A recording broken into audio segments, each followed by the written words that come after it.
அடுத்து காலை வணக்கம். நம்ம இறையன் பையா அவர்களுடைய ஏற்றமிகு எளிமை அப்படிங்கிற நூலை வாசிச்சிட்ருக்கோம். அது நோக்கம் வேறு, அவா வேறு, லட்சியம் வேறு, வேட்கை வேறு. அவா என்பது தனிப்பட்ட முறையில் பயனடைவதற்கு ஒருவர் கொள்கிற நினைப்பும் எண்ணங்களும். தன்னை மட்டுமே முன்னிலைப்படுத்தி தன்னுடைய வெற்றியை உருவகப்படுத்தி ஒருவர் செயல்பட்டால் அது அவா. அப்படிப்பட்டவர்கள் நீண்டகால எண்ணம் ஒன்றை மனதில் வைத்திருப்பார்கள். ஆனால் அதை கோழி முட்டையை அடைகாப்பது போல யாருக்கு தெரியாமல் பாதுகாப்பார்கள். தேவைப்படுகிற இடங்களிலெல்லாம் வளைவார்கள், நெளிவார்கள். அவர்களுக்கு அவா இருக்கிறது என்பதை மற்றவர்களுக்கு சொன்னால் அவர்கள் சத்தியம் செய்தால் நம்ப மாட்டார்கள். அவர்கள் தந்திரமாக செயல்படுவார்கள். ஒவ்வொரு காயையும் எச்சரிக்கையாக நகர்த்துவார்கள். தங்களுக்கு போட்டியாக இருக்கக்கூடியவர்களை சாமர்த்தியமாக தள்ளிவிடுவார்கள். அவர்கள் நினைத்ததை அடைந்ததும் ஈவு இறக்கமில்லாமல் தங்கள் உதவியர்களையும் வெட்டி உதைப்பார்கள். அதிகாரம் கையில் கிடைத்ததும் சதிகாரர்களைப் போல நடப்பார்கள். எதிரிகளை பழிவாங்குவார்கள். சொகுசு வாழ்க்கை வாழ்வார்கள். ஆடம்பரத்தில் திளைப்பார்கள். இப்படிப்பட்டவர்கள் சமூக நலனை பற்றி சிறிதும் அக்கறை கொள்ளாதவர்கள். வேட்கை என்பது ஒன்றை அடைய ஒருவர் இடைவிடாது கொள்ளும் தவிப்பு. அடைவது தன்னுடைய சுய தேவைகளையும் மன அரிப்புகளையும் தீர்த்து கொள்வதற்காக. அவா என்பது ஒரு கட்டத்தில் முற்று பெற்றுவிடும். வேட்கை அப்படி அல்ல.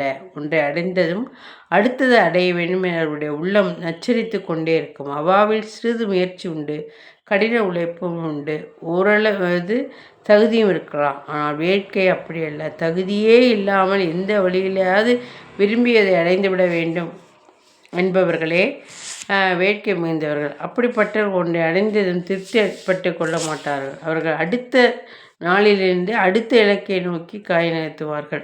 அவர்களால் மகிழ்ச்சியாகவோ மன நிம்மதியாகவோ இருக்க முடியாது. அவர்கள் எந்த இடத்திலும் தெளிவாக இருக்க மாட்டார்கள். சமயத்துக்கு தகுந்த மாதிரி சங்கீதம் பாடி சன்மானம் பெறுவார்கள். அவர்கள் நினைத்தது பார்க்க இயலாத உயரத்தை அடைவார்கள். வேட்கை உள்ளவர்கள் மரணத்தின் போது மகிழ்ச்சியோடு சாக முடியாது. நோக்கங்களை செம்மையாக கட்டமைப்பதில்தான் வாழ்க்கையின் மகத்துவம் அடங்கியிருக்கிறது. நாம் சரித்திரத்தில் படிக்கிற உயர்ந்த மனிதர்கள் அனைவருமே தெளிவான நோக்கத்துடன் சிறிது அசைந்து கொடுக்காமல் உறுதியாக அடியெடுத்து வைத்து முன்னேறியவர்கள். அவர்கள் தங்கள் தொலைதூர இலக்கை தவறவிடாமல் பணியாற்றியவர்கள்.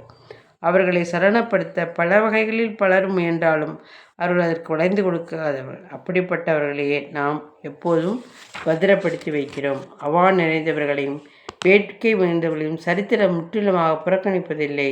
அவர்களும் வரலாற்றில் தவறான முன்னுதாரணங்களாக பதிகிறார்கள். நோக்கங்கள் எல்லோராலும் அடைந்துவிடக்கூடியவை அல்ல. சிலர் வெற்றி பெறுகிறார்கள், சிலரோ உயர்ந்த நோக்கத்திற்காக தாங்களே பலியாகிறார்கள். நன்றி.